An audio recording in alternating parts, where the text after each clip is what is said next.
And Kevin Danna on the call is going to join us. It's like he got caught up doing the Trace Jackson Davis throws it down. I love Kevin Danna. Oh, man. He'll join us in moments. Here's the Warriors have won 7 of 8. Don't forget to catch the Warriors Roundtable with Gary St. Jean every single week here on 95.7 The Game. Might be a good week to get the St. Lee one on. He's full of baloney. Dennis on the iced tea, huh? Landline. No, landline? No? Kylie's got the Comrex. Oh, Mr. Gucci. Comrex, baby. Oh, Mr. Gucci. Pulling a townie. Oh, man, sounded crystal clear. Comrex from home. I got to ask, man, how do you come up with these calls, Kevin? I love you. I love it. I know you a long time, man. Can we play the TJD1 real quick? Play the TJD1. I need you to break this down for us after we play TJD. Ball. Driving right on Amen Thompson with 4. Bounce pass to Klay. Bounce pass inside to Trace. Oh, my. He throws it. All right. So what goes into that thought? How much practice does it take to get that call down? Because that must be difficult. That's impressive stuff. All right, thank you, guys. So, Bonta, really what it came down to was that play was so impressive to me, I had nothing intelligent to say. And I couldn't just say, he throws it down. So I had to just do something else. And I like to play with my voice on the air. And so, like, when I say throw it down, I like to bring my voice down, do something like that. But throws it down wasn't going to be good enough for that. So I just kind of started just getting a little ridiculous with it because it was such a ridiculous finish at the rim. I do not practice those calls. There are things that I sometimes say, ooh, I want to use that, like when I'm just thinking about a broadcast. But something like that is spontaneous because I have nothing better to say. And it's just like not intelligible, but that's what I want to bring sometimes. I'm not mad at that, Shasky. I'm not mad at that at all.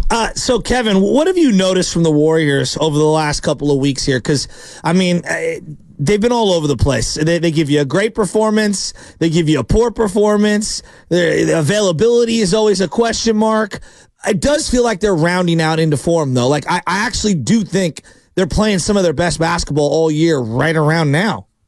Yeah, I agree with that, Shasky. They are playing their best basketball right around now. And I was looking at the last 6 games of their regular seasons, each of the last 3 seasons coming into this year. They've been 5-1 or better each of the last 3 seasons heading into the postseason, whether it was the play-in 3 years ago or the playoffs each of the last 2 years. And so I'll be curious to see how they finish this stretch. They're 1-1 in their final 6 right now with the 4 games still remaining. So they seem to play their best when the chips are on the line, really. But defensively, they've definitely taken a step up, basically since Draymond's been back in the lineup, returning from suspension. Their defense has stepped it up another level. The Utah's 110 points last night. That really wasn't 110 points. That was 97 until they put the deep subs in. I mean, they held Dallas to under 110 in both the games they played last week.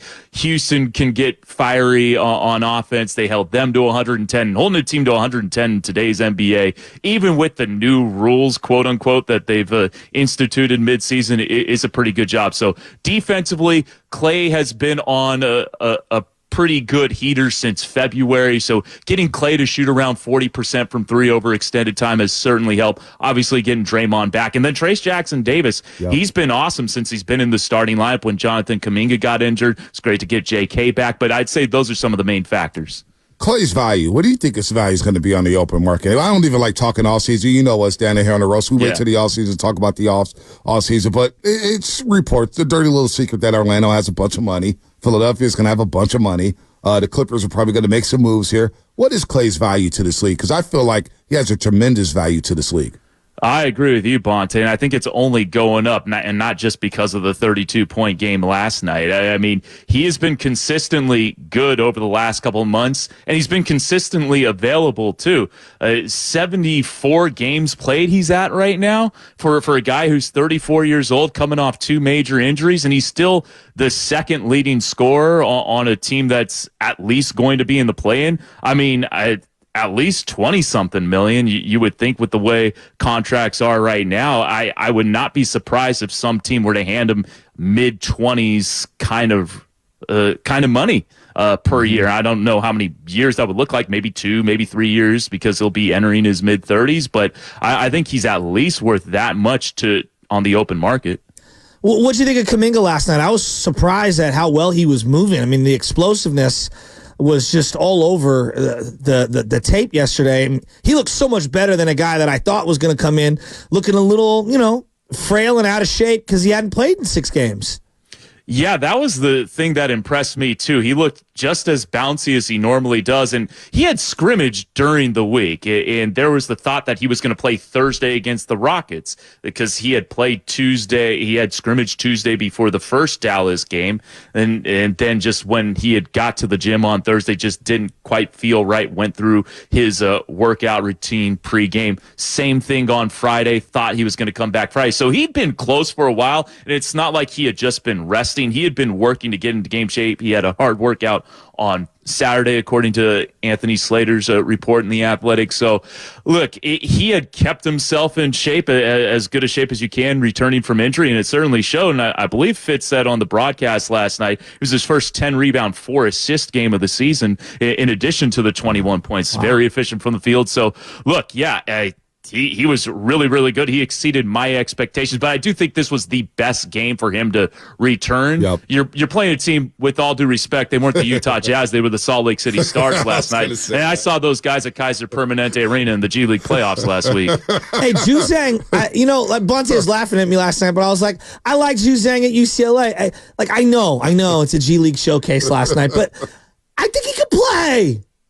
I think he can play, too. Like, he's a dead-eye shooter. I mean, he had 25 points and a half against Santa Cruz a couple of months ago. He had 27 last night. He's not going to shoot 7 of 8 from deep every night. But I think he could be a high 30s, low 40s three-point shooter percentage-wise in the NBA. I think he could certainly be like a 9th guy, 8th, 9th guy as kind of his NBA ceiling, which could certainly make you some good money. I think Darius Bazley is a real athlete. I'm surprised they didn't play Kenneth Lofton. Actually, not super surprised. He and Johnny Juzang kind of got into it during the Santa Cruz Warriors playoff game. Did they really?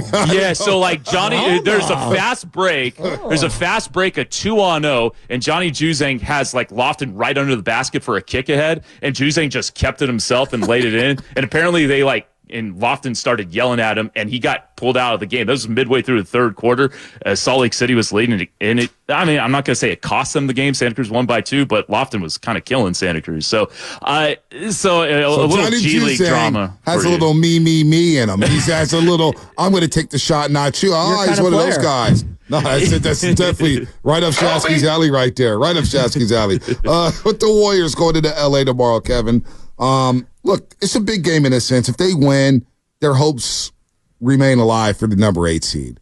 But if they lose, I don't think it's far-fetched for Steve Kerr to say, you know what, let's shut it down for the last 3 games. How do you think the Warriors will play it, depending on tomorrow's result?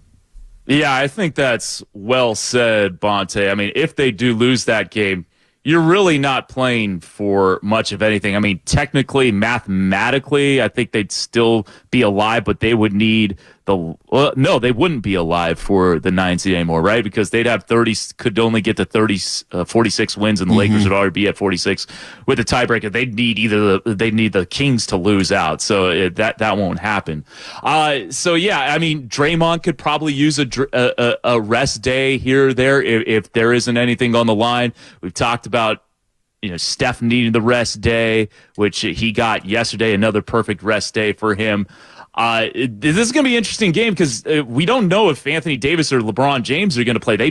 Anthony Davis left the game against Minnesota with an eye injury. LeBron had flu-like symptoms yesterday. I mean, obviously, if those guys don't play, that changes the calculus of that game. But I agree with you. If they lose tomorrow, then I think some guys will be in order for some rest days.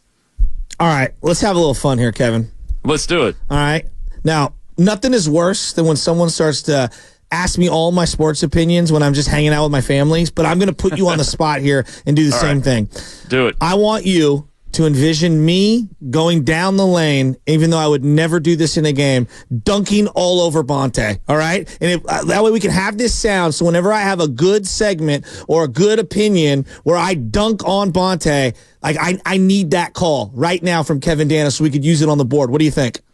All right, here we go. Shasky catches it on the right wing, crossover dribble, going up. Bonta going up to contest, and he just bodied him, puts him in the basket. Absolutely buried Hill, put him in a casket. Oh, my, Shasky, don't do him like that. That's pretty good. That's incredible. Save that, clip that. We're going to use that. It's too bad we're only going to use that like once every 3 months because that really never happens. Hey, Kevin, I love you. Now, give me one where. Now, give me one where I block his shot. I don't want the dunk. I want to send his basketball to the 10th row, and I want to knock the air out of the Wilson basketball, Kevin. All right, here we go. Shasky catches on the right wing, a right alley drive, and it's sent away. Get out of here, says Bonta Hill. That shot was sent into the 10th row. What was Shasky thinking trying to come into Bonta's vicinity? Dude, I'm just going to say, you are the Picasso of play-by-play. That is incredible. Hey, by next year, Kevin's going to be charging us. I know, seriously. He's going to be charging us, man. Hey, Kevin, can you play right field for the Giants? They're 1 for 27 with 10 strikeouts right now. I know you're a basketball expert, but I could go 0 for 27 with 26 strikeouts. I think I might be able to get a foul tip out of play maybe once. That's hilarious here, man. JK playing well, Klay playing well, Steph getting some rest here. So the Warriors, man, what do you think their prospects, if they do have to play 2 play-in games? Yes. Depending on the matchup, like the Lakers, I'm eager to see tomorrow if they're at full strength because with AD and LeBron, it's just been a tough matchup for the Dubs, Kevin.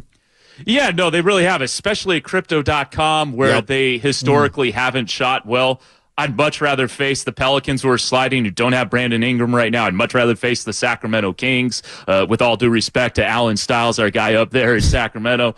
I'd rather face one of those 2 teams. And if possible, getting to 9th would be huge. I know the Warriors have been better on the road this year, but I'd feel much more comfortable about a 9-10 play-in game if it was at Chase Center instead of especially Crypto.com. They needed that game on Friday against the Mavericks. Yeah. They needed that one.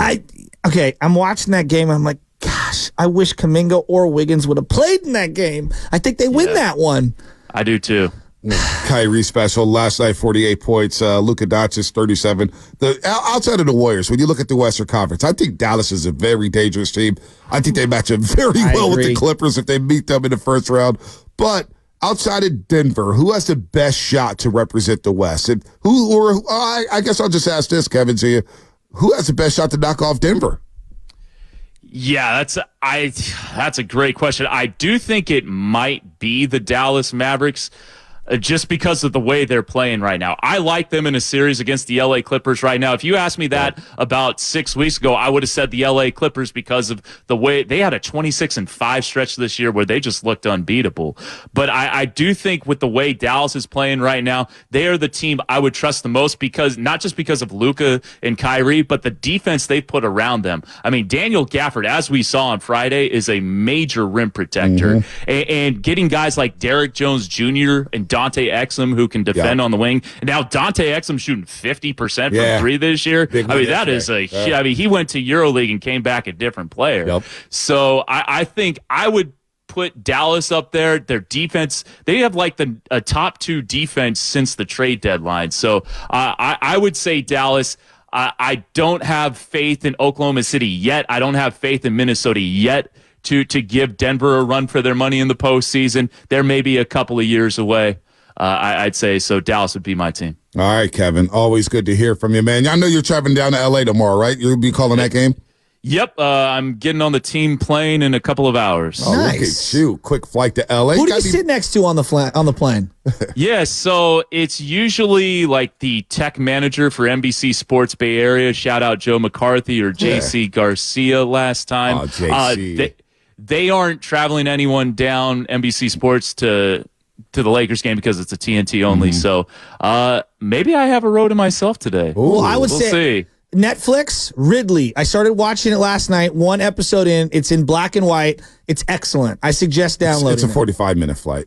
Okay. Yeah, watch one episode. I got Lakers and Timberwolves to keep me warm and toasty on the inside. Yeah, there you go. Yeah, there you go. And it's a quick flight. Any big plans in L.A.? Any big dinner plans, Kevin? I got to know what's going on in the L.A. nightlife. Oh, well, we got Warriors Roundtable on 95.7 The Game from 6 to 7 p.m. So I'll be doing that from the hotel room alongside the Saintly one. And I got some cousins down there, so I got to hit them up. But yeah, I found out about this trip on Friday, so I haven't really been planning too far ahead. All right, Danna. Big time, Danna. Big fan, Kev. You know that. Thank you, guys. Love you guys. Love you too, Kevin. Take care, man. Kevin Danna. All right, take care. Voice of the Santa Cruz C-Dubs, and of course, filling in for Tim Roy on the Warriors broadcast right here on 95.7 The Game. Warriors Roundtable, as he mentioned, with Gary St. Jean every single week on 95.7 The Game. So a lot to digest there.